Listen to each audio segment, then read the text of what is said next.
Assalamualaikum warahmatullahi wabarakatuh. Perkenalkan kami kelompok 7 akan membawakan presentasi mengenai karakteristik kemasan aktif dari film gelatin ikan dengan penambahan ekstra daun jeruk Acanthus ilisifolius. Berikut adalah anggota kelompok 7. Berikut adalah daftar isi yang akan kami bawakan pada presentasi kali ini.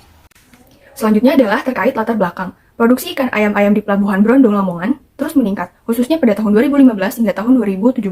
Peningkatan produksi tersebut mengartikan bahwa limbah yang dihasilkan juga akan semakin banyak, seperti sisiknya yang banyak mengandung gelatin yang sekarang sudah dikembangkan untuk bahan baku pembuatan biofilm, dan tambahannya adalah ekstrak daun jeruju yang dapat digunakan sebagai kemasan yang bersifat biodegradable. Karena itu, tujuan dari penelitian ini adalah menentukan karakteristik dan bioaktivitas kemasan aktif dari bahan gelatin dengan penambahan ekstrak daun jeruju.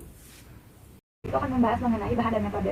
Nah, bahan yang digunakan untuk gelatin ikan sendiri yaitu kulit dan isi ikan ayam-ayam, yaitu di mana hasil samping dari proses pengasapan ikan di UKM Tuban, Jawa Timur, sehingga itu merupakan limbah. Yang kedua merupakan aquades, ketiga asam asetat, keempat NaOH, kelima katasarin. Kemudian untuk bahan ekstraksi daun jeruju sendiri yaitu menggunakan daun jeruju dan metanol. Kemudian untuk bahan kemasan aktifnya sendiri digunakan bahan gelatin ikan, gliserol, ekstrak daun jeruju dan aquades. Nah, kemudian untuk bahan untuk kemasan aktifnya sendiri, untuk analisis kemasan aktifnya itu digunakan DPPH dan bakteri uji berupa Staphylococcus aureus, Escherichia coli, Salmonella, dan Bacillus subtilis. Nah, pada metode ini digunakan metode rancangan acak lengkap atau RAL dengan konsentrasi ekstrak daun jerujunya yaitu 0%, 1%, 3%, 5%, dan 7%, di mana dianalisis menggunakan faktor tunggal dengan 4 kali pengulangan.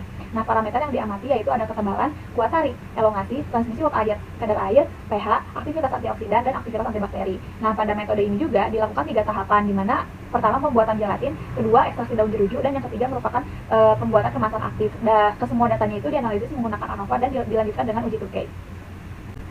Nah, untuk pembuatan gelatinnya sendiri, pertama-tama menyiapkan atau memperkecil ukuran kulit dan sisik ikan ayam-ayam segar. Nah, yang selanjutnya dilakukan perendaman sisik ikan dan kulit tersebut dalam NaOH 0,1 molar dengan perbandingan 1:5.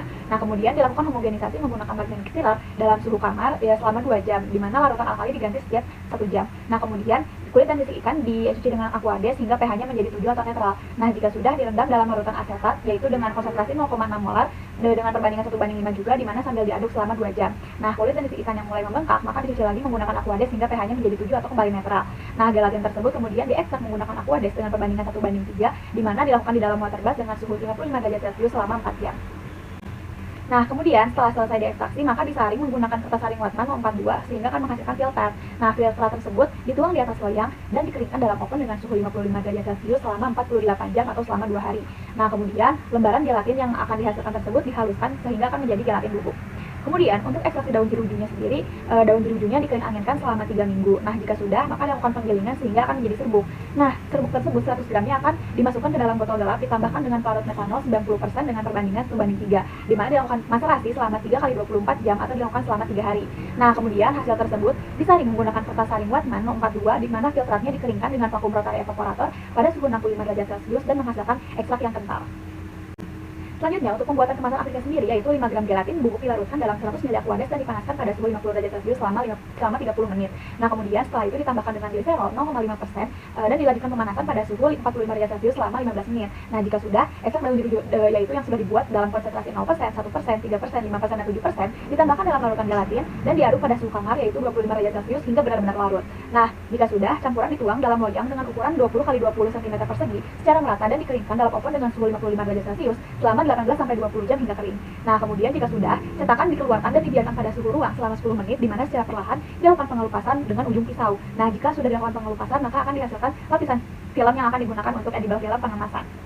Selanjutnya, setelah film berhasil dibuat, maka akan ditunjukkan analisis dari kemasan tersebut untuk dilihat keefektivitasannya. Analisis melakukan 8 cara dari kadar asam amino gelatin yang dilihat dengan ultra performance liquid chromatografi, lalu ada ketebalan film dengan bantuan micromicroscope, ada kuat tarik dan elongasi film dengan bantuan alat tensile strain and elongation, transmisi uap air yang mana kemasan dimasukkan ke dalam gelas aquades dan juga silikaja, yang akan dilihat seberapa banyak massa uap air yang bisa melewati kemasan. Selanjutnya ada derajat keasaman dari gelatin, kadar air film dengan pengeringan terlebih dahulu, lalu ada kandungan antioksidan dengan penambahan DPPH 0,02% yang akan diukur absorbensinya, dan yang terakhir adalah aktivitas antibakteri daripada film dengan bantuan Muller-Hinton agar, yang mana akan dilihat dari zona mending yang dihasilkan.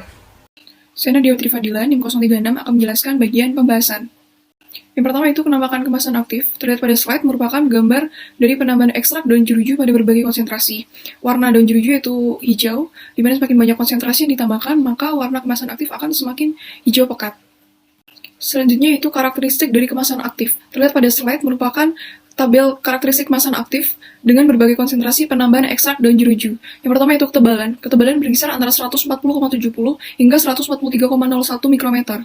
Ketebalan film tergantung pada kadar padatan dalam larutan pembentuk film. Selain itu, juga dipengaruhi oleh komponen penyusun kemasan aktif. Ketebalan juga dipengaruhi oleh luas plat cetakan dan juga volume suspensi kemasan yang dicetak. Selanjutnya yaitu nilai kekuatan tarik. Nilai kekuatan tarik berkisar antara 12,14 hingga 11,49, di mana terjadi penurunan pada nilai kekuatan tariknya.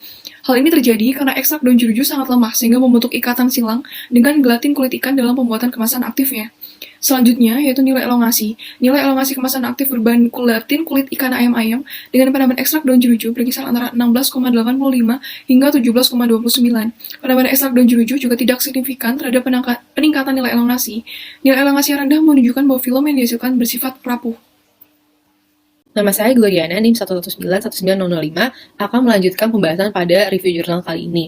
Lanjut transmisi uap air merupakan salah satu sifat fisik yang dapat menunjukkan kemampuan kemasan dalam mengontrol interaksi produk dengan lingkungannya. Lanjut transmisi uap air pada jurnal kali ini memiliki nilai dengan kisaran 13,3 sampai 13,43 gram per meter kuadrat per harinya, dan jika dibandingkan dengan penelitian sebelumnya oleh Nurinda dan kawan-kawan pada tahun 2015, nilainya memang lebih rendah, dan hal ini dikarenakan oleh terbentuknya ikatan silang antar gelatin kulit ikan ayam-ayam dan polisakarida yang terdapat pada ekstrak daun jeruju, yang nantinya akan mengurangi ruang kosong yang tersedia untuk pergerakan molekul air. Sedangkan untuk kadar air, memang dipengaruhi oleh bahan dasar dan bahan tambahan pada pembuatannya. Nilai kadar air kemasan aktif gelatin kulit ikan ayam-ayam meningkat dengan penambahan ekstrak daun jeruju, dan hal ini mempengaruhi fleksibilitas dari kemasan karena kandungan air dapat berfungsi sebagai plasticizer, di mana fleksibilitas kemasan ini bisa tercermin melalui nilai elongasinya yang sebelumnya telah dijelaskan.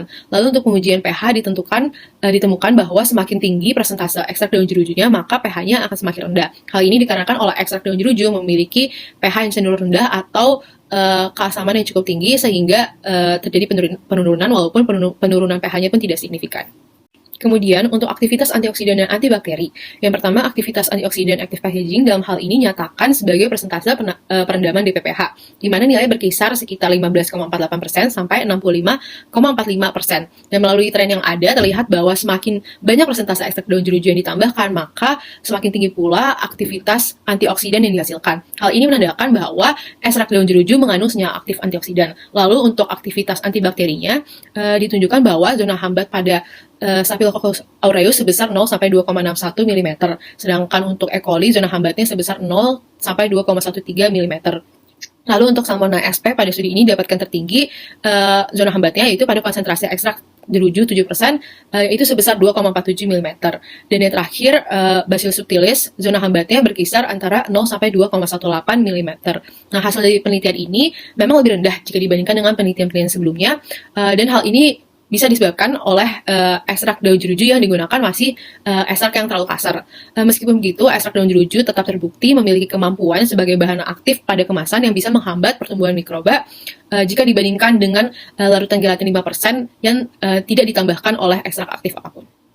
Terakhir adalah kesimpulan. Penambahan ekstrak daun jeruju dengan berbagai variasi konsentrasi pada bahan pengemas dari gelatin berpengaruh nyata terhadap ketebalan, aktivitas antioksidan, dan antibakteri dari kemasan tersebut. Namun tidak berbeda nyata terhadap kekuatan tarik, elongasi, laju transmisi uap air, dan kadar air.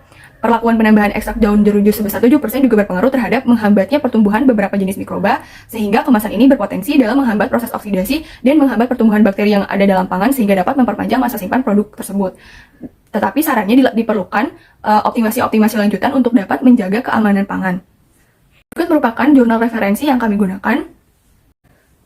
Terima kasih, mohon maaf atas segala kesalahannya. Wassalamualaikum warahmatullahi wabarakatuh.